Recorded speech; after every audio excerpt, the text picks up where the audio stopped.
gonna be kind of quiet in this video because there's people home and I'm scared to be heard. And the police is outside my window for some reason. But anyway, I live in a complex, by the way. They're not like outside of my home, but today's topic, probably stalling, is gonna be about narcissistic abuse, which is a topic very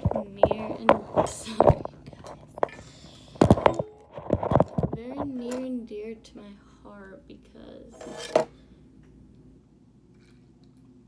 it's definitely a topic that has been like significant in my life, and I think anybody who has been through it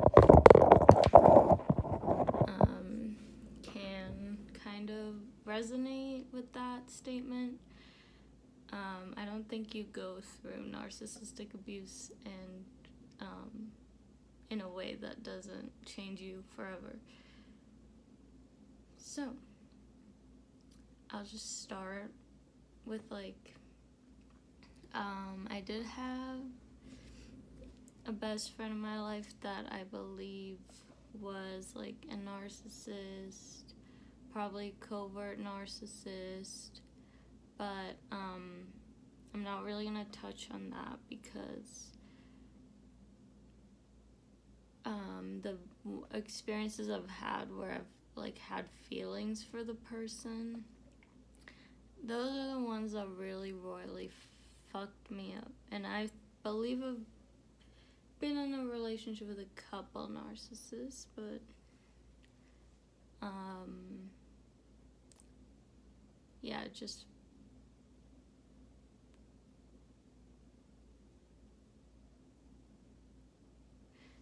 lost my train of thought. But yeah, I'm just gonna touch on the ones that I felt like were the most significant and just go over those. So first one was somebody that I met when I was 16 years old. Met her in class, so right away there was the love bombing. So she kind of was like pursuing me. I noticed that she'd like really want to hang out with me, and I didn't understand why, because we didn't seem to have any chemistry or anything. Like, I was just kind of confused by her interest for me, but I was just like, okay, if she wants to hang out, like, why not? So she was kind of like, she kind of finessed her way into like getting my number, and then she was like texting me during lunch, like trying to hang out, and then she just finally like asked me to hang out. And right away it was a little bit strange because she was like, what do you want to do? I was like, and first of all, now I see that as a red flag. When somebody, maybe not necessarily a red flag, but it's not a person I'm going to pursue if they are going to initiate hanging out and then make you do the planning. Why? Like, go all the way, okay? So that's just something that I've learned from that experience. And like, I've encountered it so many times. People, I feel like especially men, will be like, oh, do you want to hang out sometime? It's like, okay, yeah, sure. And then it's like, what do you want to do? What time? What day? And it's like, no, like, you tell me. Like, it's so impressive, men out there, when you ask someone to hang out and you already have a plan. You already are like, let's go grab coffee sometime, and then why am I working for it when you're initiating it? That's a whole side rant. But yeah, that happened. So it's like, what do you want to do? So So it's like, we could, eat something, get coffee, go to a movie. And then she's like texting me back. She's like, ugh, go to a movie to date. Like, people are so antisocial these days. And I was like, okay. So she's already kind of like criticizing my choices after she asked me what I wanted to do. And I thought that was very strange. I was very annoyed. But I was like, whatever. Because she kind of moved on. She was like, okay, like, we can meet at this place. So I go. I'm waiting for her. She's not there. At the time we agreed to meet. I'm trying to reach her. She's not answering texts. Eventually she shows up. She doesn't acknowledge that she was late. We hang out, we're talking, whatever. I remember her telling me that she's always going to be 5 steps ahead of me, because I said I ordered a salad, and I was like, eating salads in front of people is awkward, like, you ordered whatever, that was like a smart whatever. And she's like, yeah, I'm always going to be 5 steps ahead of you. And then I think I said that back to her later, and she got mad about it. People don't like it when you repeat their own behavior back to them. So, some people. So, that was strange, right? And then she goes right in with like her deepest, darkest trauma. And for me, like, at the time, I had patterns of like rescuing people, fixing people, definitely. And when she told me that, it kind of triggered those patterns within me. And then after we ate, we were sitting like outside, and she was like, yeah, I just if I end up like killing myself, because she's telling me how she's like depressed and blah blah blah. It's like, if I end up like killing myself, I just want people to celebrate my life. And I didn't even like know this person really, but I started crying, and I was like, are you gonna kill yourself? Like, obviously it was very like traumatic for a 16-year-old to experience, and I didn't know what like emotional manipulation was at the time. So yeah, I'm like crying. I'm like, are you gonna kill yourself? Like, what? She's like, yeah, like, I'm gonna do it. And yeah, I don't even remember. And then I remember her just kind of moving on, and I'm still like distraught over this, and she's just kind of not. She's just kind of moved on, and then we go to like this place, and she sees someone she knows, so she starts talking to them, and I'm like, what the fuck is going on? And then after that, it was a lot of like her telling me her problems, like really catering to my like rescuing nature, and being like, yeah, I'm like so depressed, like, you don't get it, blah blah blah. Just complaining, and it was like every time I try to help her, it was like nothing I could say was gonna help her ever. She would like FaceTime me all the time at night, like, saying she's like planning on killing herself. She would like self-harm, like cut herself, and yeah, she would talk about that to me. And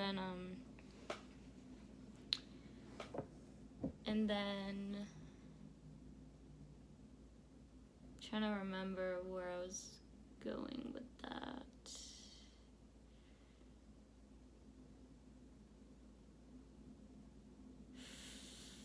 I don't know. It's probably like because this is such a traumatic thing that I'm like recalling the details. It's like not that,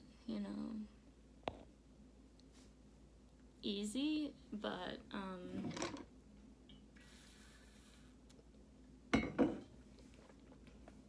yeah, I think that she would FaceTime me like really late at night, so my sleep schedule would get all fucked up, and that's where the codependence comes in from my end, because I think a lot of people would have like healthy boundaries and would say, okay, if you're FaceTiming me and it's midnight right now, I'm gonna go to sleep.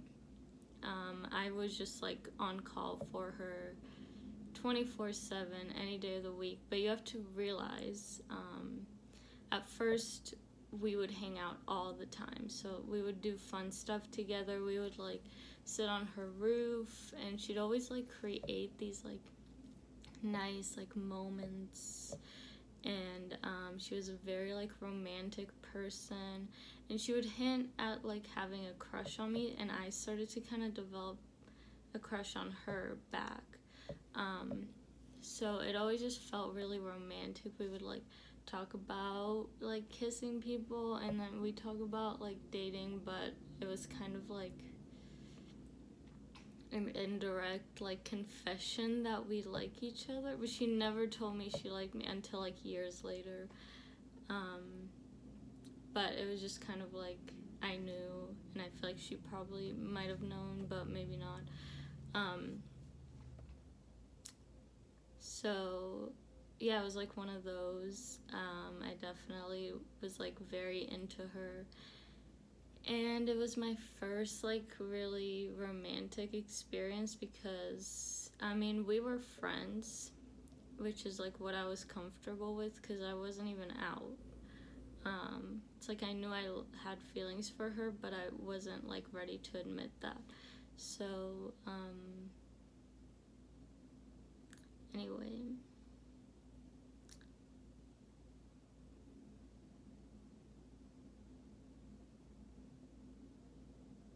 yeah, there's gonna be pauses because I'm like trying to think of what I want to say. So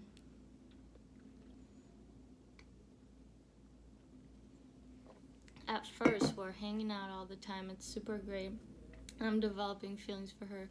She keeps telling me like how beautiful I am, how like my eyes are gorgeous, like could be a model, my hair is amazing, I should model for her hair, all that shit. It's called love bombing. Like she's just really going at it with the compliments, like, oh, you're one of the most beautiful girls I've ever seen.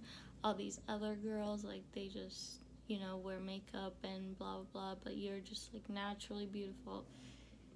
These are things she has said to me. So, that was in the beginning. So that's when I started to, like, really be into this relationship. And then slowly she started to pull away. Actually, once she got a job, we used to hang out all the time. And then she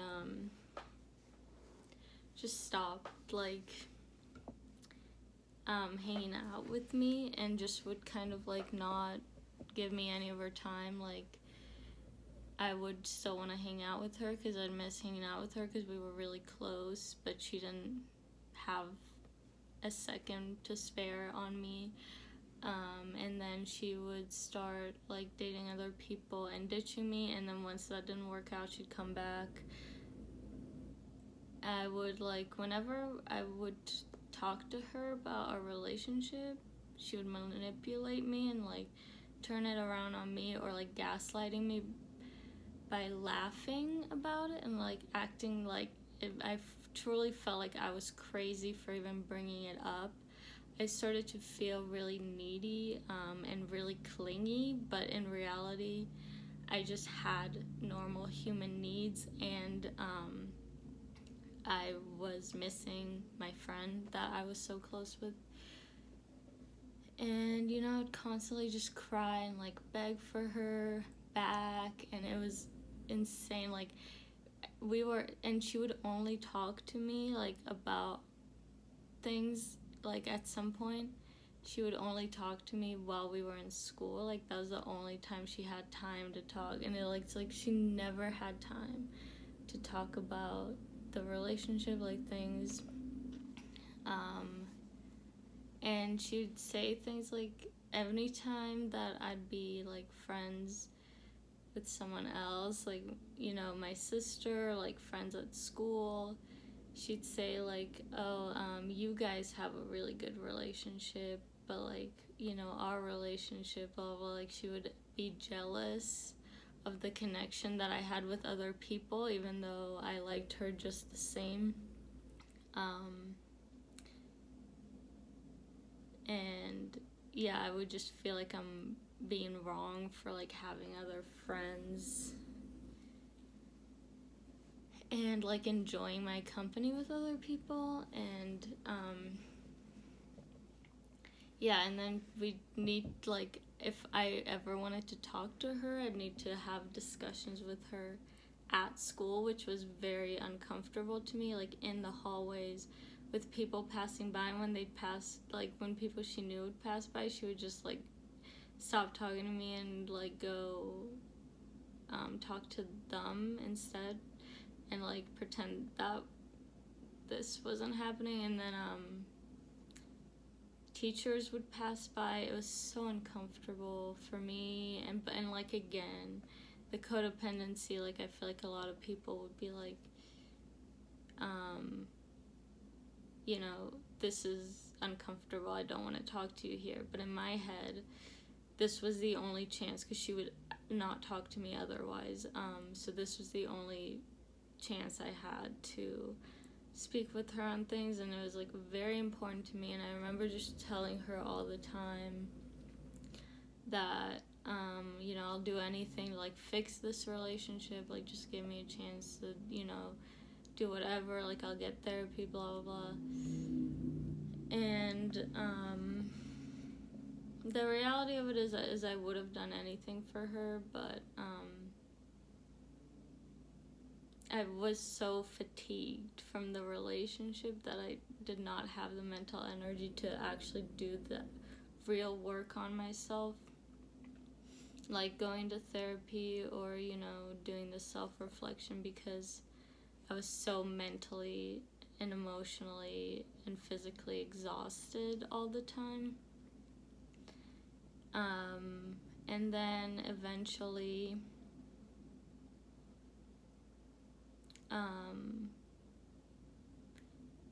I've moved on with, like, you know, after, like, she had kind of ignored me for a while. We said we were gonna, like, take a break, I think, and it was like there was some break going on, and I was starting to actually really pick myself back up. I was healing myself and exercising and, like, waking up early and organizing my life, and I was like, okay, I'm, like, in a much better place, I'm ready to try again. So I texted her, I said, like, are you free to hang out? She's not answering. She doesn't answer for a couple days, and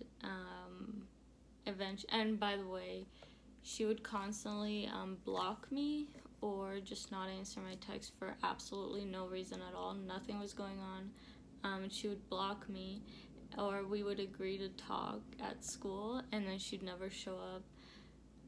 And then eventually, yeah, she didn't answer my text, and I waited a couple days, and then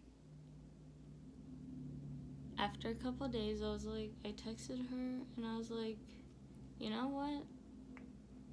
It's actually over this time, because we had ended it a billion times.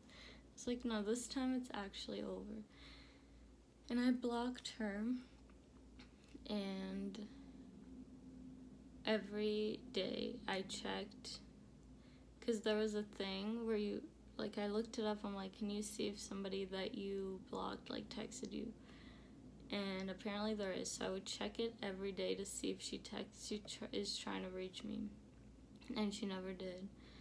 And I would just obsess over it, and eventually I came upon this advice from Michelle Visage of RuPaul's Drag Race, and it was a podcast called Bareback Betty, I think. Well, the podcast is called, like, it's like RuPaul's podcast. I don't even remember what it's called now. But the episode was called Bareback Betty, and she says, someone breaks your heart, you need to process the pain, you need to mourn the loss, and you need to move on. And me being completely clueless, I didn't have a solid, healthy foundation growing up on relationships at all, so I'd never known about this kind of thing. So that's really what I needed to hear. And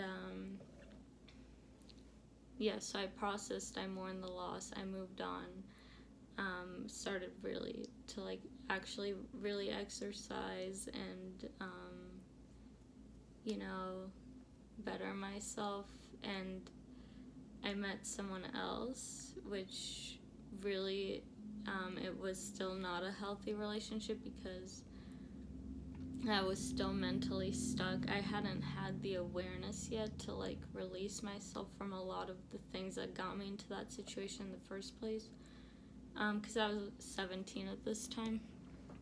And so I met someone else, still not a healthy relationship, but my worldview expanded. I expanded as a person from that.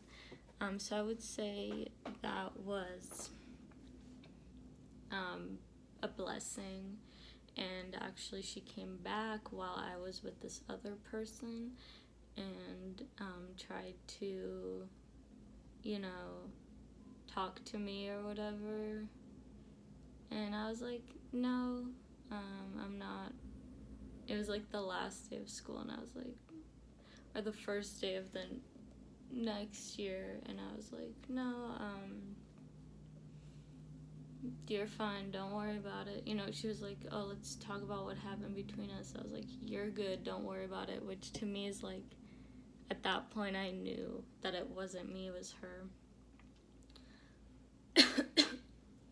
So that was my first experience. Yeah, I'm gonna now talk about my second one, which was, quarantine hit. I had realized this past person was abusive to me. It was a lot of processing, because I'd realized things about my family, and actually it was friends. I was just realizing the people I was surrounded with, and I was crying a lot. It was a big spiritual awakening that I had, but I just thought this person was abusive, and I was still in that stage of abusive people can change.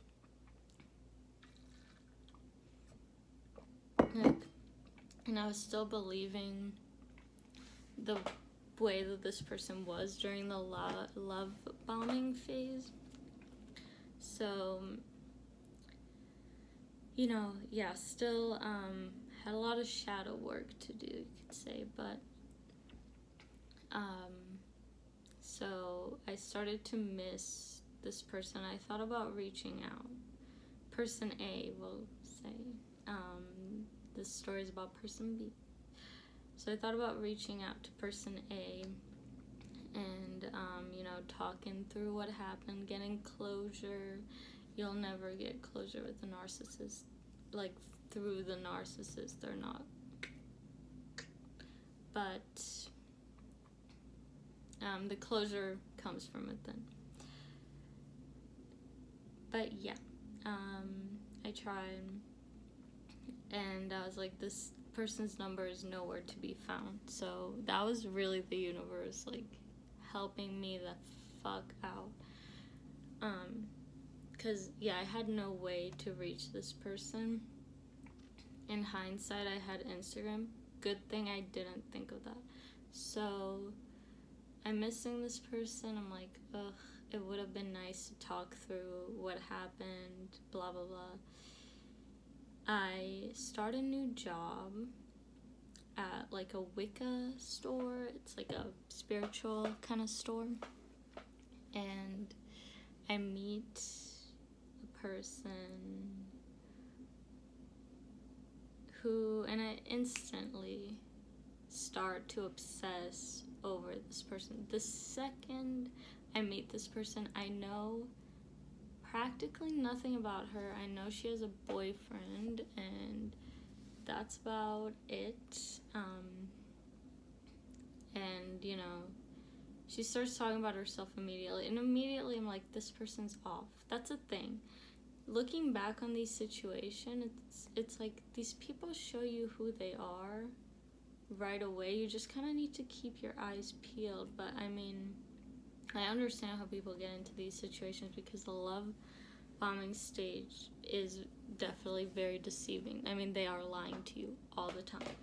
So anyway, I start my new job. Yeah, I meet this person right away. She kind of just seems off because instead of just like talking to me, she instead of like talking to me directly and trying to get to know me, she's literally talking about herself to someone else in front of me, and I can tell that she's like trying to get me to listen, and this is like her indirect way of getting to know each other, and by that it just means me getting to know her and her not getting to know me.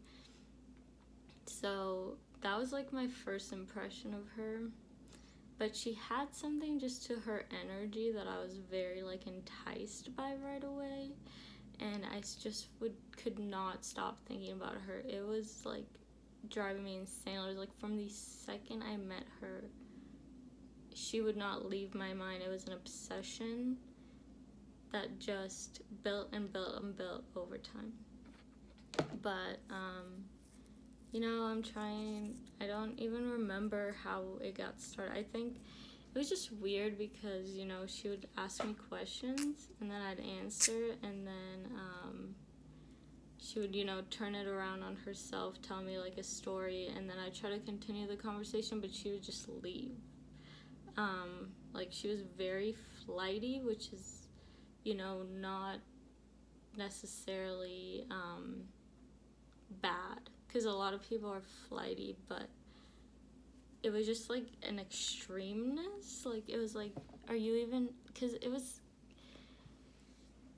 there's just kind of, because there's flightiness but with empathy, but there's flightiness where it's just like, I was talking to you and you just walked away from me. Like, that's so fucking rude. It was rude. So at first I was just like, weird. Like, that was definitely off. Yeah, but I just chalked it up to, like, you know, that's her. And I still don't think being flighty is, like, terrible. I just think there was kind of a lack of empathy right away. And then, yeah, I was trying to be her friend. It wasn't really working. Some other girls started working there that was my age, so I was like, okay, I'm gonna try to be her friend. And I was also getting the vibe from person B that she was playing me. I was like, she seems like a player. And then I learned that she was 31. I was 19 at the time, and I was like, okay, once I learned that, first of all, I was mind blown. Second of all, it's like, she's definitely playing me. Because, you know, just her age, like, first of all, she didn't tell me she was 31. And I was like, okay, since she's, like, I don't know.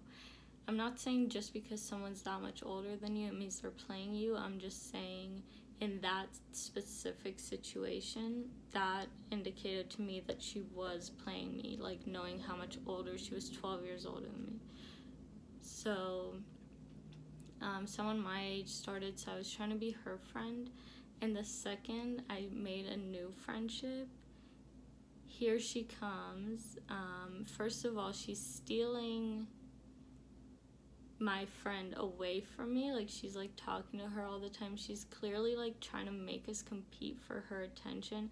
And at first I fell for it, and then I realized what was going on. And yeah, it was just fucking strange. And I was feeling like she was a narcissist from the beginning, but at some point I started to just kind of focus on myself, focus on my own happiness, have fun, blah blah blah. I was still into her, even though whenever I'd look up signs of narcissism and it would all resonate with me, I would have like my stomach would sink. I would like feel like so strange, but I think it was just like cognitive dissonance where I really didn't want to accept it fully. So I started to just focus on myself. I think I was in therapy at that time, which I actually did not have a good therapist around me. The thing is that when I had a narcissist in my life, like, everyone else kind of also sucked, because I didn't, I just watched a video where Dr. Ramini made it, and she said it's like having mold in your house. It's not just in one spot, it's everywhere. So yeah, I didn't have a good therapist, but I was focusing more on myself. I was in therapy. I was like focusing on my happiness more, and here comes this person trotting back and trying, like, really starting to talk to me a lot, get to know me. I honestly, like, a lot of it, I don't remember the details as well as I did with this other person, which is great, because I'm not I'm chill forgetting about that whole experience. It was just, this person was a mess, because this person also was bipolar, so you combine the two, like, it is actually pretty common. And I remember I would research bipolar because I am a good partner, and I was trying, not that we were partners, but like, trying to understand, like, how to be a friend to this person with, like, bipolar disorder, and, like, how to deal with it, because she told me, and she was like, yeah, I haven't told anybody else here. Oh, and that's actually, so I remember it was just stagnant for a while between me and her, and then one day, and I was like, I just wanted to talk to her. I just wanted to have a conversation with her and, like, get to know her.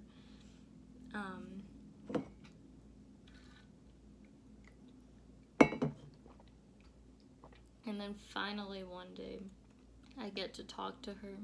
She tells me about the bipolar thing. And then, we start talking. And obviously, I could, like, tell it was... I don't think she was asking me, like, questions about myself. It was just, like, I don't know. It was a conversation of me just listening to her. But, I mean, I was, like, so stoked to, like, finally get to have a conversation with her. And then that day, I, like, fell in love with her. And I was head over heels. And I will say, because I told her that I had feelings for her.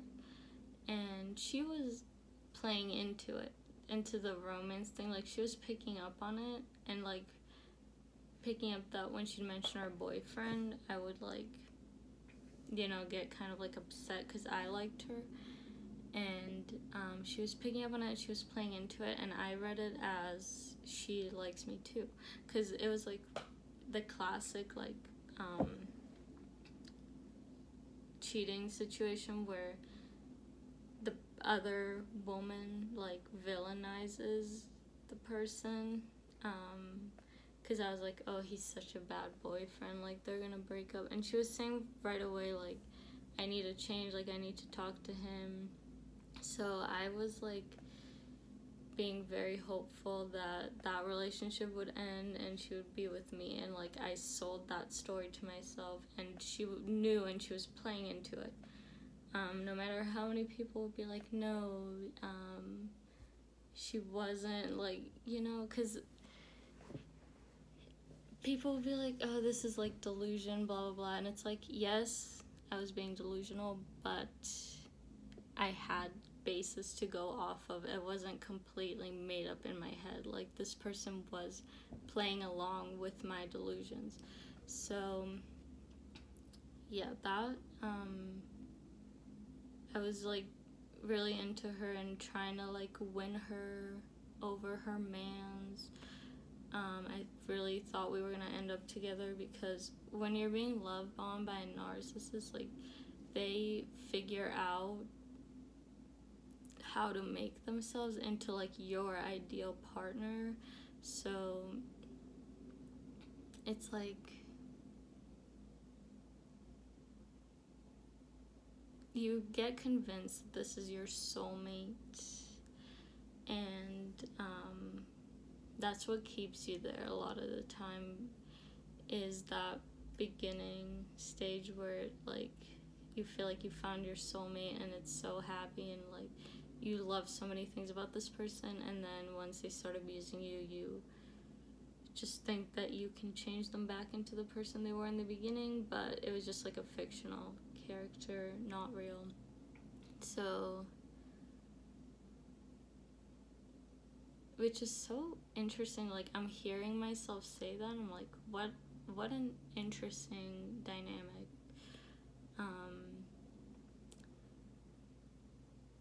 So I'm trying to win her over her mans, who I'm like, oh my god, he's so terrible to her. I would make such a better partner. And yeah, and so I'm just, like, pursuing her so much, and, like, she knows. And I think that, yeah, at first she was, actually, after I talked to her and told her I liked her, she was, like, really pursuing me, but I literally told her, like, I just want, like, a professional relationship with you, and, like, nothing else. I was like, you are in a relationship, and, like, I'm not trying to fuck with that. So I genuinely was like, you know, that's what I told her. I was like, I just want us to be peaceful. I'm not trying to fuck with that since you are in a relationship. And she took it as, and, like, you know, it doesn't matter if you it doesn't matter how perfectly you set boundaries with a narcissist. They're not hearing you, they're not paying attention, they don't care. But, yeah, I mean, I was trying to say as clearly as I could, like, let's not pursue anything. I just want to be peaceful with you, and that's it. And by her response, you know, she was trying to gaslight me and convince me that some things that I said happened didn't happen, because I was like, she was coming into work. She was scaring me because she was in a mood and starting arguments with me for no reason, starting fights with me for no reason, and I hate that. I don't like fighting, especially at work with my coworkers. Like, we had to work together, we had to do a lot of things together, so that's actually what made me reach out to her in the first place, just being like, let's settle this, I don't want any trouble. And she's like, I wasn't mad at you, I wasn't trying to argue with you, I was just in a bad mood, it had nothing to do with you. And I was like, but it kind of had something to do with me, because you were trying to fight with me, so that kind of affects me. But yeah, she was trying to convince me, and I was like, okay, this is stupid, like, this is obviously she's trying to gaslight me. But at the time, you know, it was like that, I hadn't accepted it yet because I was still like holding on. And the truth is, like, now I've learned, because in the future scenarios, like, somebody, you know, had that similar kind of response, and I was like, peace out, like, deuces, not interested. So I have learned, but back then I was like, okay, I'm over it, I'm moving on. It was just tricky because we still worked together. So once I was moving on, that's a while back when I was saying that I was, you know, starting to work on myself. Like, that's the moment. I was already in therapy when I texted her, but yeah, once that, I was like over it. And then that's when she was pursuing me even harder and like trying to be my friend. And I was like, and the thing is that I wanted to be like, listen, when I texted you, I meant like it's over. I don't want any friendship with you. But when the day that I wanted to say that to her, she looked so sad. Like, I looked over and she just looked so depressed. And I was actually like, I'm one of those people where I can like pick up on people's emotions. So I was feeling really, really depressed, like just an awful, like sadness and feeling so down. And I was like, what's going on? Like, I'm fine. And then I look over and I see her looking so sad. I was like, oh, that's like what I'm picking up on. Just like, oh my God, she's that sad. Like, I'm not even gonna try anything. And I'm not even gonna tell her anything. And at that point, I knew she was bad for me, but I still wanted her. And then I was going through a time where I was like, things were just going well for me. And I was like, I'm just gonna go for the things that I want. So I decided to just go for her. And like, it actually did progress. And that's when I like fell in love. And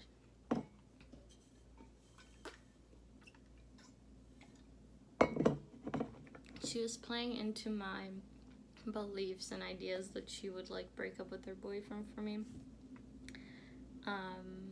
And so I waited and I waited and I waited, and then eventually she actually did make a choice, because she was definitely having an emotional affair with me. Like, that is not debatable to me. Like, I'm very certain of that. And eventually she did make a choice, and she chose like her boyfriend, which I thought I was in the winning. It's so fucked up now. Like, now I do not get involved with people who are in relationships. I don't believe in blaming the other woman, whatever, because I think that if you are able to get that close to someone who's in a relationship, that it's that person's job to keep people out, you know. It's not you know. And I was 19 years old and she was 31, so like, if we're gonna point fingers here, I was 19, I was still learning this shit. Now I'm like, let me tell you, one thing I've taken away from this is like, I do not get involved with people in relationships. I've had chances to, and I was like, fuck no, never again, not doing that to myself again. And it was a good call. So there's plenty of single people out there for you. Trust. So yeah, so she chose her boyfriend, and that was the discard, because it was like, it's like, we're just gonna be friends, okay? So then I was like, and at the time I was going through something serious, and I told her about it, and she was like there for me. And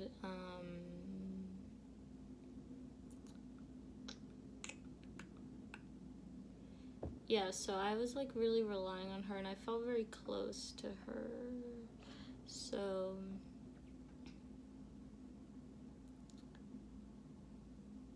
yeah, I wanted to like tell her about, you know, something very personal to me, and yeah, she helped me out with that. And that shortly after is when she was like, I choose my boyfriend, like we're just friends, but like you can talk to me.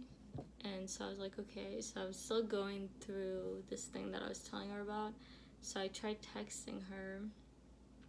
She's literally ignores my text. I was like, what the fuck? And at the time, I was like really being lenient with her because I knew she was bipolar, and I was like, okay, she's just bipolar, but it obviously made me feel like shit. And then also there was a time where I was going through like a crisis with my family, and she was like the closest person to me at that time. And so I tried to like we had a friendship going, whatever, and I tried texting her, and I'm like, okay, she's not answering me, and I'm like having a crisis, like it was an emergency, and I needed her help, and she's like much older than me, so I trusted her. She definitely groomed me, by the way. Like I've become more familiar with grooming. I'm like, oh, she definitely groomed me. It was like building my trust, make it like bringing me really close to her so that she could abuse me and no one would believe me because, you know, she was so trustworthy. So yeah, that was a thing. And so yeah, I tried reaching out to her during a crisis.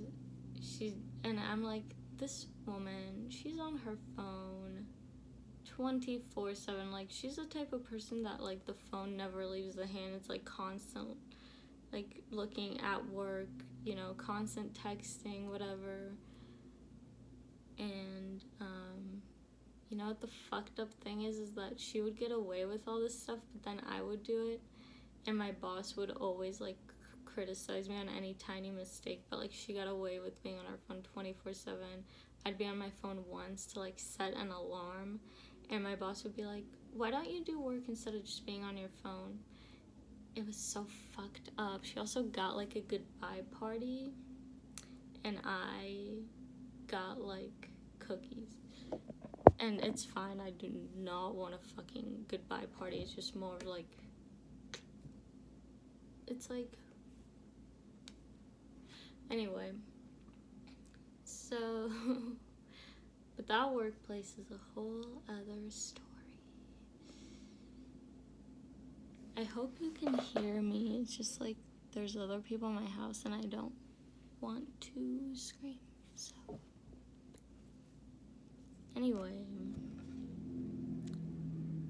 and it's very early in the morning and quiet. So, where was I? Yeah, groomed me. Also, one day, like, my car broke down, and I was calling my mom, and I was, like, telling her what happened, and this person walks by, and I'm not saying that she, like, owed me something, but it's, like, she literally, you know, after, like, talking to me all the time, the second that something happens and she's aware of it, it's like she's gone. Like, she would just didn't acknowledge it, didn't say a thing, was kind of like not looking in my direction the whole time. Like, my car just broke down. Like, you could ask me, like, are you good? Like, you know, it's not it doesn't like necessarily, she doesn't owe me anything, but it's like when you're close to someone and you care about them, like for me, I reach out to people, so it's just a lot of red flags right off the bat. And yeah, so whenever I'd have a crisis and I'd reach out to her, she was nowhere to be found, wouldn't return my calls. It made me feel like shit because I was really trying to like rely on her because I had nobody at this time. It was like one of those things when you are really in deep with a narcissist, you leave your whole life behind, you drop out of school, you leave all your friends behind, you don't talk to your family anymore. it's just that all your focus becomes on them, and you leave your entire life behind for them. It's just a thing. That's how it works. Luckily, I did stay in school, so I'm very thankful for that. But I certainly didn't have anybody else to talk to. So, yeah, I'm trying to lean on my one friend, and at this time I'm realizing that my therapist was pretty whack, and I had another friend at this time, and she was pretty whack. So, again, the mold in the house, in the walls. So, yeah, I end up leaning on my wacky friend. I didn't realize how bad it was at the time. And because I cannot lean on this narcissist, and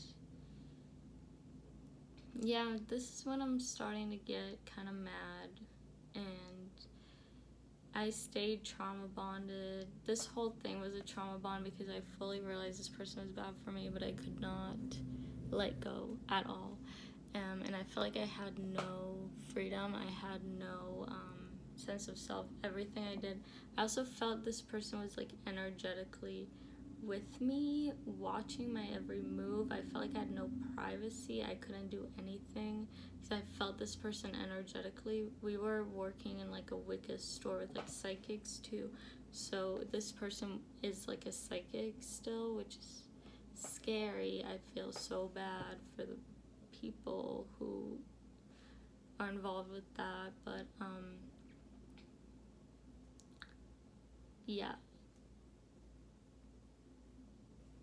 so I felt like this person was like astral projecting onto me, and I could do the same like to her, and I could like see where she was at, and like I could tell she was obsessing about me too because I felt it. And it was like constant 24/7. I had no sense of self. I couldn't live my life regularly. My life revolved around her. My decisions revolved around her. And she wasn't even like trying. Like I was like the other woman, and then barely. It's so fucked up. But I really let this person control my life, and eventually I don't remember what happened exactly, but I think it was like after a year, and also didn't say happy birthday to me on my birthday. And then after a year I was like, okay, it's been a year and this relationship has gone nowhere, and like I'm done trying. I'm just done trying. And also, this person had done so much to piss me off, and I was starting to like love myself and allow myself to be angry, and I was just so angry. And then whenever I'd be angry at this person, I just wanted to work out our relationship, and she would just leave, or just be a complete coward about it, not talk about it with me at all. Kind of ditch me and then talk to someone else. So, yeah, and there were a lot of times, like, just small things where it's like, if I, like, needed help with something at work. That's the thing is like, I needed to lean on her for my job, and I got so terribly trained that I didn't know a lot of things. Like, they definitely,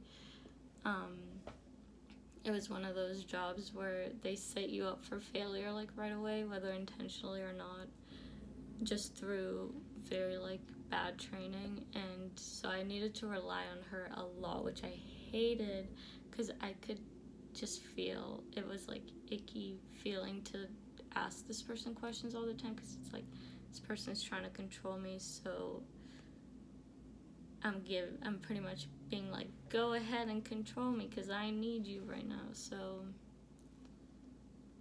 yeah, and I would try to avoid her, which was also hindering my work performance, because I'm like, I can't ask her for help, so I would just avoid her at all costs. And there'd be times where it'd be like, oh, I'm trying to find this book, and then she'd like come in and be all condescending and make me feel like really stupid. There's this other coworker that would like, she was like straight up bully, and this other person, like person B, would like join in on the bullying. I was like, I thought we were friends. Like, it was all just so confusing because she'd act like my friend and then like stab me in the back, or not even in the back, stab me right in front of my face. So it was like, and then she would never like apologize for it or anything. One time she like walked by me and scared the shit out of me because she walked like this close to me, and you know those sketchy ass people, when they walk that close to you, like I was picking up on her energy, and I was like, oh my, like it was scary because she had the energy of someone who was gonna hurt me, because that's what she is. So I got so fucking scared. I turned around and I was like, oh, it's just her. And I'm like shaken, and she didn't even acknowledge it. Like, she just kept walking and then like got mad at me later. So, and then the kicker is, once I was like over her and I was like just fed up with the whole relationship, she would use this like other coworker, the one that was my age, as like bait to hurt me and be like, look, like that was like her new supply. They became just super chummy, and I had to watch it, and at first it was hurting me because I was like, why is this happening? I feel like so left out, like they were like leaving me out on purpose. I was like, why is this happening? Like, I've been so nice to this person.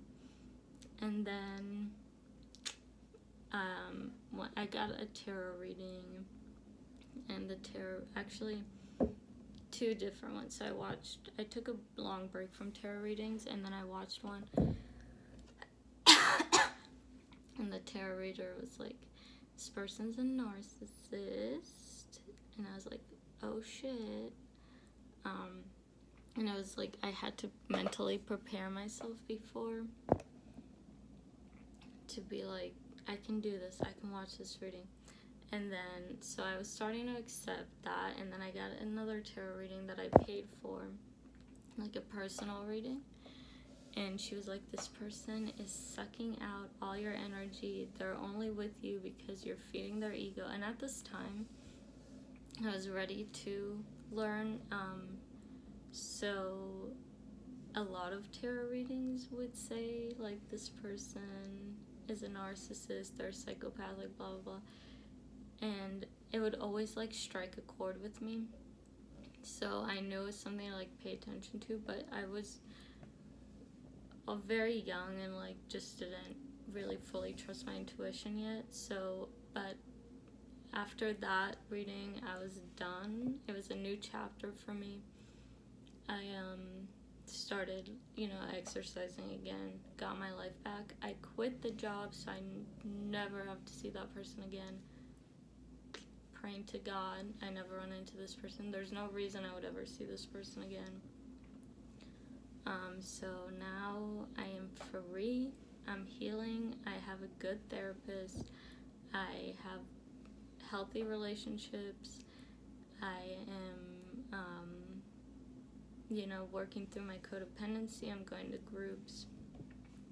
And I'm exercising regularly. I am journaling. I'm reading spiritual books. I'm getting more into my spirituality, my like Wiccan practice. Anyway, so yeah, I just want to slide that last part in to be like, there is hope for you if you have been through something similar to this. Yeah, and actually, I'm only including 2, but there were at least 4 narcissists in my life. So, there's hope. Anyway, yeah, that's all I really want to say today. That was my experience. I'm putting it out there so that, for me, when I was in the midst of abuse, I actually looked up like abusive relationship, and I watched videos like this, and it was like, oh my god, I'm not the only person in the world going through this. And it was so comforting to hear people talk about their experiences. I watched this girl, and she was like an ex-convict, like for drugs stuff, and she's turned her whole life around, and I don't remember the name of her channel. I wish I could give it to you, but I just looked up my abusive relationship. I think the video was called like My Abusive Marriage.